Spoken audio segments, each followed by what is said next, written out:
Matt Rudd smiled as he clinked beer bottles with detectives Hank Myers and Rob Keller, completely unaware that every sip brought him one step closer to being caught for the double murder he thought he'd gotten away with. Pine Lake was the kind of town where nothing ever really happened. Nestled deep in the Appalachian foothills, it was surrounded by dense trees, winding roads, and silence. Life was slow, familiar, and safe. Most people had lived there their entire lives. Neighbors waved, kids played in the streets, and the closest thing to a crime was someone forgetting to return a lawnmower. It was the kind of town where the only thing that made the news was a new diner menu or a high school football game. That peace, however, was shattered one cold morning in October when the Liveleys were found dead in their home. Walter and Dana Lively had been Pine Lake residents for over 20 years. Walter worked maintenance at the county school and was known for always having a joke ready. Dana volunteered at the library and baked for every school fundraiser. They were the kind of couple people described as salt of the earth. Friendly, dependable, quiet. That's why it was so shocking when a concerned coworker called the police after Walter didn't show up for work 2 days in a row. A wellness check was dispatched. No one answered the door, but the lights were on. When officers entered through the back, what they found stunned them. Walter was found in the kitchen, slumped over the table. Dana was upstairs in the bedroom. Both had been shot once in the head, close range. There was no sign of forced entry, no struggle. Nothing was stolen. The house was tidy, almost unnaturally so. Drawers were neatly closed. There were no fingerprints except the victims. The front and back doors were locked.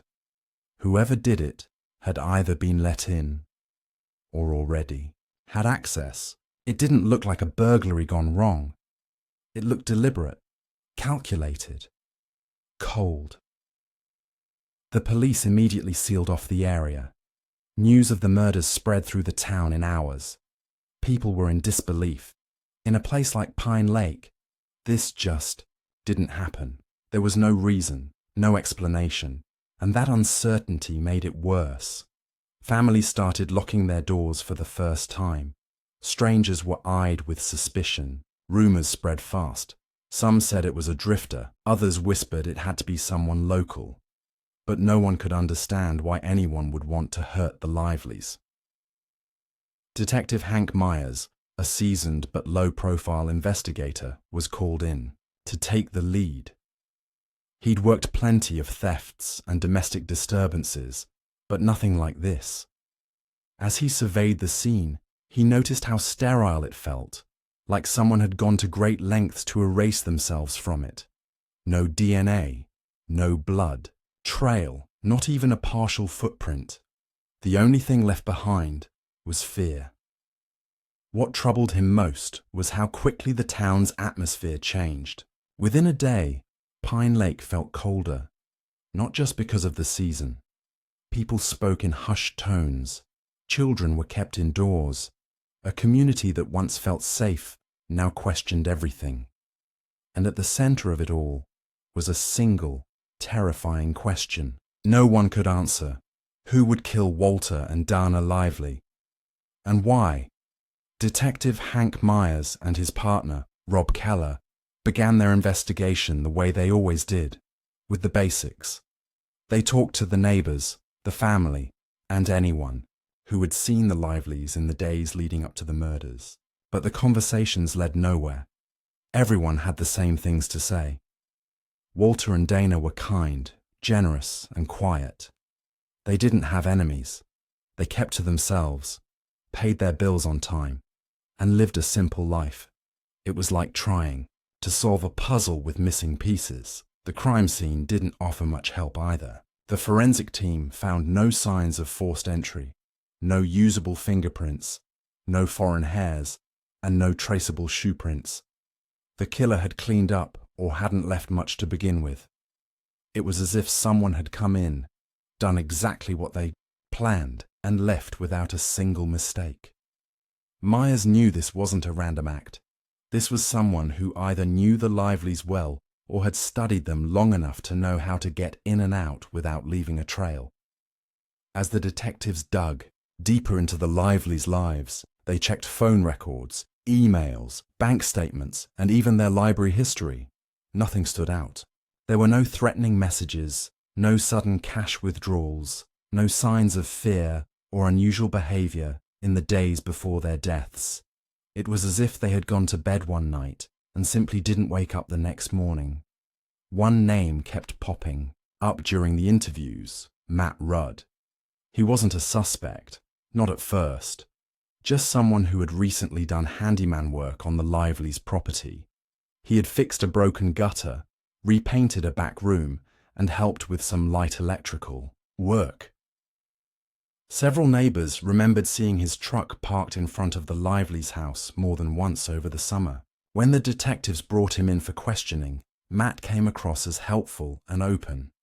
He said all the right things. He talked about how kind the Liveleys were and how he'd even been invited in for coffee a few times. He appeared shaken by their deaths, even shedding tears when he mentioned Dana. What bothered Myers was how polished he seemed. Matt didn't fumble over his words. He didn't ask many questions. He didn't seem curious about how they died or who might have done it. He just reacted, and not in the messy, raw way most people did. Still, suspicion wasn't evidence, and there wasn't a single shred of physical proof connecting him to the crime. To be thorough, they pulled Matt's background. A few minor incidents, a bar fight years ago, a dispute with a client over payment, but nothing that screamed violent or unstable. He had no criminal record, no known grudges, and no history of mental illness. As far as the system was concerned, Matt Rudd was just another small-town worker trying to get by. But Myers couldn't shake the feeling. He'd seen killers before. The nervous ones, the angry ones. The ones who confessed without being asked. Matt was none of those. He was calm. Too calm. Like someone who had rehearsed his part in a story he hoped no one would question. A week turned into 2, and the investigation stalled. Leads dried up, tips from the community slowed, and there were no new developments. Detective Myers and Keller spent long hours reviewing everything, looking for anything they might have missed. They rechecked statements, double-checked time, logs, and retraced the lively steps in their final days. It was starting to feel like the killer had vanished into thin air, but sometimes the smallest clue is all it takes to break a case open. On a rainy Tuesday morning, an older man named Curtis Bell walked into the station with something he thought might help. He lived across the street from the Liveleys and had one of those inexpensive doorbell cameras his son had installed the previous year. He hadn't looked at the footage earlier because he didn't think it had captured anything useful. He hadn't even remembered the camera until his son reminded him. When the detectives checked the video from the night of the murders, they didn't expect much. But just before 10:45 p.m., a figure appeared on the screen. The image was grainy and dark, but it clearly showed a person moving along the sidewalk across from the Liveleys' home. The timestamp matched the suspected time of death. The person walked, with a noticeable limp favoring their right leg. The footage didn't show a face, didn't capture a license plate, but it was the first real piece of physical evidence they had. It wasn't much, but it was something. Detective Keller immediately thought back to Matt Rudd. During his interviews, Matt had walked with a slight limp. Nothing dramatic, but it was there. He'd injured his knee years ago in a roofing accident. It wasn't enough to arrest him, but it was enough to shift the focus of the investigation back in his direction. They brought Matt in again, not as a suspect, but as a follow-up. He agreed willingly and answered their questions without hesitation. Myers watched him closely during the interview. Matt wore the same relaxed expression he always had. He joked once or twice, even complimented the coffee in the station, but then something strange happened. While describing the night of the murder, Matt said something very specific. He mentioned how quiet the Lively's street usually was, and noted how the old heater in their living room made a loud clicking noise when it kicked on at night. That detail hadn't been released. It wasn't in any report, wasn't shared with the public, and wasn't the kind of thing a neighbor would know unless they had been inside the house recently. Myers filed it away silently, not reacting. He didn't want to tip his hand. But it was the first time Matt had said something he shouldn't have known. After the interview, the detectives began quietly building a profile. They looked deeper into Matt's work history, his financials, and his whereabouts that week. Nothing blatantly incriminating surfaced, but the tension grew. Myers had a gut feeling they were circling the truth. They just needed Matt to crack or slip one more time. Detective Myers couldn't stop thinking about the way Matt Rudd had described that heater.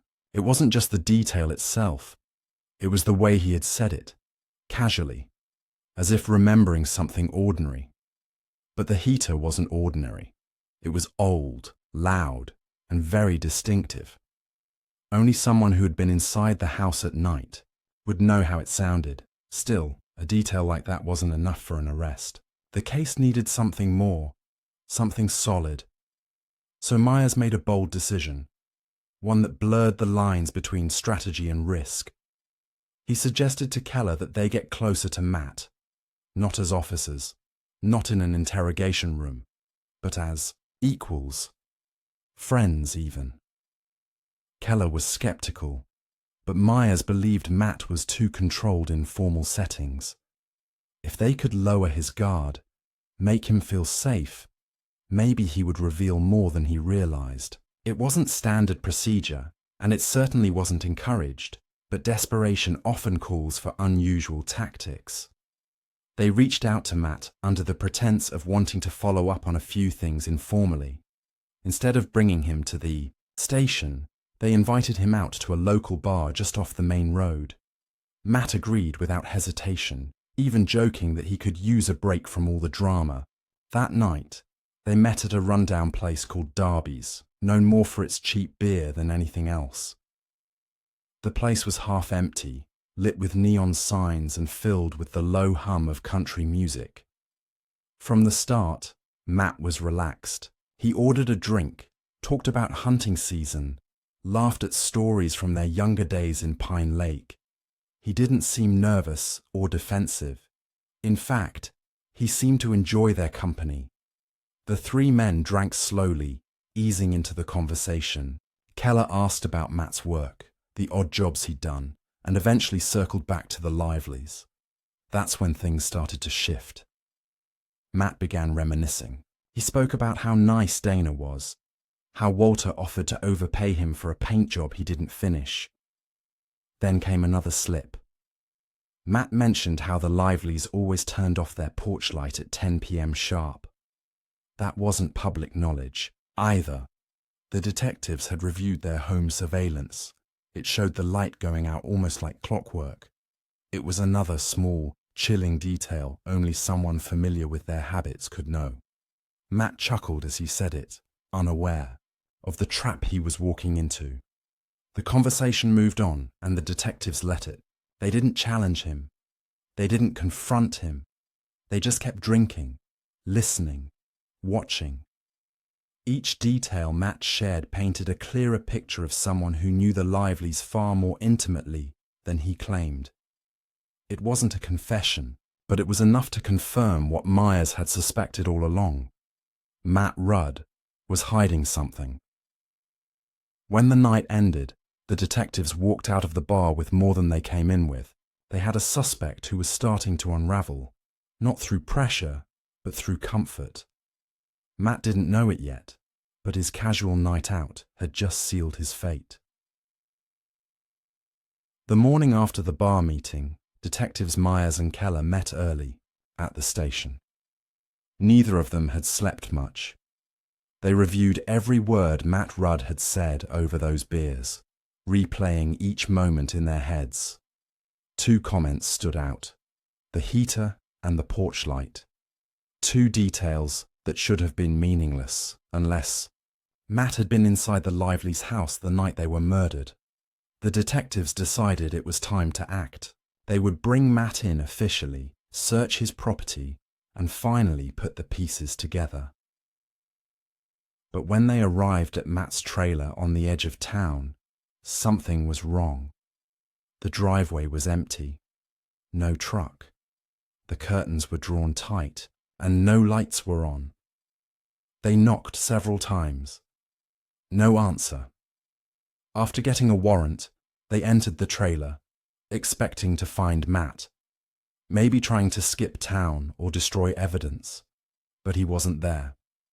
The place was clean, almost too clean. No clothes in the drawers, no personal items. It was as if he had packed up and left in a hurry. What they did find was a laptop left behind on the kitchen table, closed but not powered off. Forensics later confirmed it had been recently wiped. It was a clear sign. Matt knew they were closing in. Whether it was guilt, fear, or calculation, he had made his move before they could make theirs. A search of local traffic cams showed his truck heading north out of Pine Lake just after 3 a.m. He had left under cover of darkness. Days passed with no sign of him. An alert went out to nearby counties and states. His photo was broadcast to gas stations and rest stops. Still, nothing. Myers feared they had pushed too far, too fast, and scared him off before they had a chance to lock him down. The case, once so close to a breakthrough, seemed to collapse in their hands again. 2 weeks later, a hiker in the woods 60 miles north found a rusted truck half buried in pine needles. Nearby, a body was slumped against a tree trunk. A gun lay in the man's lap. It was Matt Rudd. He had been dead for days. The cause was a single gunshot wound to the head. The scene looked like suicide. In his pocket was a folded note with a flash drive taped inside. Back at the station, the detectives examined the drive. It contained several voice recordings. In them, Matt spoke clearly, calmly. He explained how the Lively's had discovered he'd been stealing small amounts of money while working in their home. Checks altered, tools overpriced. He had begged them not to report him, but they threatened to go to the police. In a moment of panic, he returned late at night, entered through the back door, and shot them both. He claimed it was quick. He didn't suffer, he said, but he did feel regret. The last line of the final recording chilled Myers to his core. "They almost didn't catch me," Matt said. "But then they had a beer with me. The case was closed. But the feeling it left behind never really went away."